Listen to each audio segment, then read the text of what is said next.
नमस्कार. कथा मराठी चॅनलवर तुमचं सगळ्यांचं स्वागत आहे. ठरलं तर मग ह्या मालिकेत आज आपण पाहत आहोत, प्रियाने मुद्दामच अस्मिताला पुन्हा घरी आणलेलं असतं आणि घरी आणून तिने मोठी लबाडी केली आहे. त्यातच सायली घरामध्ये बोलत असते की सचिन भाऊजींना मी साक्षी महिपत शिकरे यांच्यासोबत पाहिलं. मला वाटलं होतं ते सुधारले असतील, पण ते काही सुधारलेले नाही.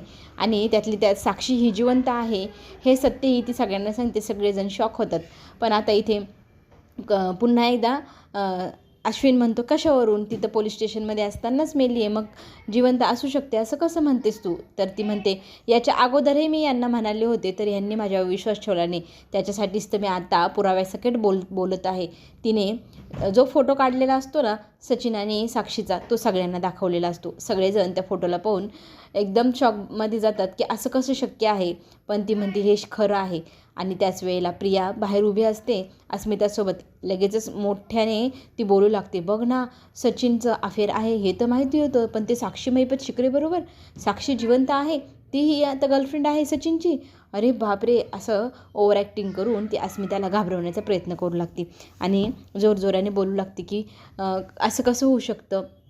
इकडे मात्र घरामध्ये कल्पना फार रडू लागते की माझ्या मुलीचं कसं होईल. आणि आपण अस्मितासाठी त्याला माफ केलं, घरात घेतलं, पण काय झालं हे सगळं, असं सगळं बोलत असतात. अस्मिता हे सगळं ऐकते आणि तिला एकदम मोठा शॉक बसतो आणि ती जोरात विवळून उठते.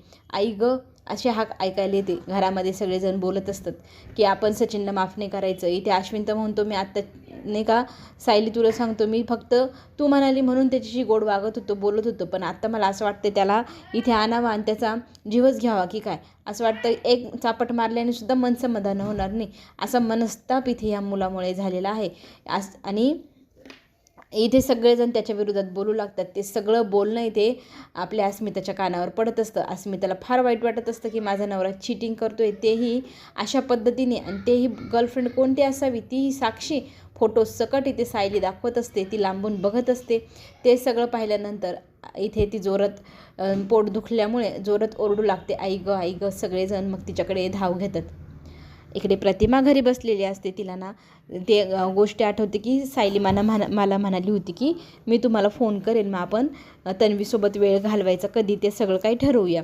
पण तिचा काही फोनच आला नाही. काय झालं असेल, फोन करावा की काय. पण म्हणते अजून थोडा वेळ दुपारपर्यंत वाट बघते. तिने फोन केला तर ठीक, नाही तर मीच फोन करून विचारते, अशा विचारात ती बसलेली असते. तिथे सुमने त्याने विचारू लागते, ताई तुम्ही एवढं कसल्या गहन विचारात आहे. मग ती सगळं सांगते की मला सायलीने सांगितलं की आपण तन्वीसोबत वेळ घालवूया, पण मी असतानाच घालवायचा. मग मी सायलीची वाट पाहते. ती मला म्हणाली होती मी तुम्हाला फोन करेल, पण तिने अजून फोन केला नाही गं. मला असं वाटते की मी तिच्यासोबत वेळ घालवला मग मला समजेल की ती खरंच माझी मुलगी आहे की नाही. मला ना सारखं गट फिलिंग येते की मला ती माझी मुलगीच नाही. हे सगळं तुम्ही भाऊजींना सांगितलं का, असं सुमन विचारते. तर प्रतिमा म्हणते, नाही, अजूनपर्यंत तर मी काही सांगितलेलं नाही. त्यांचा मनस्ताप आणखी वाढून जाईल. मी माझी खात्री करून घेईल मनाची, मगच हा विषय त्यांच्याकडे काढेल. तर इथे सुमनही म्हणते, ताई तुम्ही जो काही निर्णय घ्याल ना, त्याच्यात मी तुमच्यासोबत खंबीरपणे तुमच्या पाठीशी उभी राहील, असं म्हणत दोघीजणी एकमेकींना साथ द्यायचं ठरवतात. पुढे आपल्याला हेही पाहायला मिळेल की अस्मिता जोरजोरात रडत असते, ओरडत असते आणि तिच्याकडे सगळेजण जाऊन तिला विचारपूस करू लागतात. पण इथे ती सायलीला विचारते, तू खरंच त्याला पाहिलं तिच्यासोबत?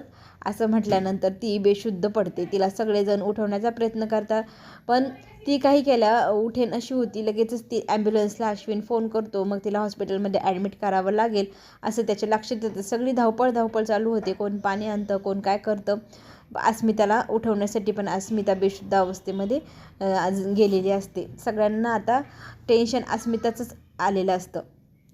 आपल्याला हेही पाहायला मिळेल की सचिनला आता साक्षी थेटच विचारते, तू तुझ्या बायकोवर जास्त प्रेम करतो की माझ्यावरती? तुला माझ्यासोबत राहायला काय प्रॉब्लेम आहे? तर तो म्हणतो, म्हणजे तुला कळलं? तर ती म्हणते, मला खोटं बोललेलं अजिबात आवडत नाही. आणि तुझ्या माहितीसाठी सांगते, मी साक्षी आहे, महिपत शिकरेची मुलगी. माझ्याशी खोटं बोलल्यानंतर काय परिणाम होतात याची तुला छोटीशी झलक देते, असं म्हणत त्याचं बोट ती पिरगळू लागते. त्याला दुखतं. तो जोरजोरात ओरडू लागतो. पण इथे ती म्हणते, तू कशासाठी तिच्याकडे परत जातो? इथे मी आहे ना, मी तुला काय कमी पाडलं होतं? माझं तुझ्यावर प्रेम, खरं प्रेम आहे, म्हणून मी तुझ्या मागे एवढी वेड्यासारखी फिरत होते. आणि तू माझ्याशी खोटं बोलत होता. कशासाठी? का खोटं बोलत होता माझ्याशी? असं ती विचारू लागते. इथे तो काहीच बोलत नाही. तो म्हणतो, मी एक तर बँकरप्ट झालेलो आहे आणि मला माझ्या बायकोसोबत आता राहावंच लागेल, ती प्रेग्नेंट आहे, आमचं बाळ जन्माला पण इथे साक्षी म्हणते जर तू माझ्याकडे परत येणार असेल तर मी तुला रगड पैसा देईल, इतका की तू इमॅजिन करू नाही शकणार. माझं तुझ्यावर खरंच खूप प्रेम आहे, तू माझ्याकडे कायमचा असावा असं मला वाटतं. असं म्हणत ती त्याला आता चांगला पैशांची ऑफर देऊ लागते. अस्मिताला सगळेजण हॉस्पिटलमध्ये ॲडमिट करू लागतात. डॉक्टरांसमोर आता अस्मिता असते. आता डॉक्टर म्हणतात की थोडा वेळ मला द्या, मी नंतर सांगते. आतमध्ये अस्मिताला घेऊन जाते. अश्विन म्हणतो की आपल्या सगळ्यांना आता डॉक्टर काय म्हणतात त्याची वाट पाहावी लागेल. आता डिलेवरीसाठी तिला आतमध्ये नेले तर अश्विन म्हणतो मी तिचा भाऊ आहे त्याच्यामुळे मी नाही जाऊ शकणार आतमध्ये फक्त नवऱ्याला येण्याची एंट्री असते. डॉक्टर म्हणून तिथे लेडीज डॉक्टर सगळेजण आहेत. आता सगळेजण बाहेर बोलत असतात. सगळ्यांना सचिनचा इतका राग येत असतो, तो जर इथे माझ्यासमोर आला तर मी त्याचा जीवच घेईल असा आपला अर्जुन म्हणू लागतो. पण त्याला आता शोधावं तर लागेल. शोधावा फक्त अस्मितेसाठी नाही लागणार तर त्याला शिक्षा देण्यासाठी शोधणार आहे असं अर्जुन म्हणू लागतो. अर्जुन संतपलेला असतो आणि त्याची एवढी अवस्था पाहून इथे सायली त्याला शांत करते आणि त्याला शोधायला जायचं ठरवते. तितक्यात पोलिसांचा फोन येतो. ते दोघंजण हातात निसटले, कुठे गेले कळलेच नाही. तर इथे पोलिसांना अर्जुन सांगतो की ती नाही सापडली तरी मी तुम्हाला फोन नंबर देतो एक, तो नंबर त्या बाईसोबतच आहे त्याच्यामुळे तो नंबर ट्रेस झाला, त्यांचं लोकेशन कळलं की मला कळवा. तितक्यात सायली म्हणते तुम्ही गेले तरी चालेल सापडायला, मी आहे इथे लक्ष द्यायला, जा तुम्ही असं म्हणत त्यांना ती सचिनला शोधायला पाठवते. इकडे मात्र आता एवढे पैसे पाहून सचिनचे डोळे गरगरायला लागले. आता ह्या अस्मिताच्या कार्डमध्ये कितीकशे पैसे असणार, त्या पैशांसाठी तू दिशी गुलामी करतोस ना असं म्हणत इथे ती त्याला म्हणू लागते की मी तुला इतके रगड पैसे देईल, हे कार्डमध्ये जितके असेल ना त्याच्यात 10 पट पैसे माझ्याकडे आहे, फक्त आणि फक्त तुझ्यासाठी, कारण मी तुझ्यावर खूप प्रेम करते, मी तुझ्याशिवाय नाही राहू शकणार. तर तिने खोलीत जाऊन रगड असे दागदागिने पैसे आणलेले असतात, टेबलवर ठेवलेले असतात आणि आता इथे ते पैसे पाहून गरगरलेले असतात डोळे सचिनचे. तो आता ते पैसे घेऊ लागतो. तर ती म्हणते हे बघ, एकदा जर तू पैशांना हात लावला तर मी तुला पुन्हा कधी तुझ्या बायकोकडे जाऊ देणार नाही, आणि जर तू असा विचार केला ना मला सोडून तिच्याकडे जाण्याचा तर काय हाल होऊ शकतात याची मी तुला छोटीशी झलक सांगू का. तर त्याला असं वाटतं काय नाही, ही फक्त माझ्या डोक्यात मारते एवढंच ना. तर ती म्हणते तुला माहिती नसेल तर मी तुला सविस्तर माहिती सांगते. काही दिवसांपूर्वी तुझ्या बायकोच्या वरती हल्ला झाला होता, तिचा जीव घेण्याचा कोणतरी प्रयत्न केला होता. तर ती व्यक्ती दुसरी तिसरी कोणी नसून मीच आहे. मी तिला उशीने तोंड दाबून मारण्याचा प्रयत्न केला पण तिथे नेमकी सायली आली. दुसऱ्यांदा मी तिला कॅफेमध्ये धक्का दिला तेव्हाही तू तिला पकडलं आणि तिचा जीव वाचवला. पण तिसऱ्यांदा नाही सांगता येणार काय होऊ शकतं. तिसऱ्यांदा मी आता जास्तच मोठा गेम करेल, एकदम शेवटचा घाव घालेल मी आता. जर तू मला सोडून गेला तर तू काय अवस्था तुझी होऊ शकते किंवा तुझ्या घरच्यांची याची कल्पना तुला असायला हवी, तरच तू पैशांना हात लाव.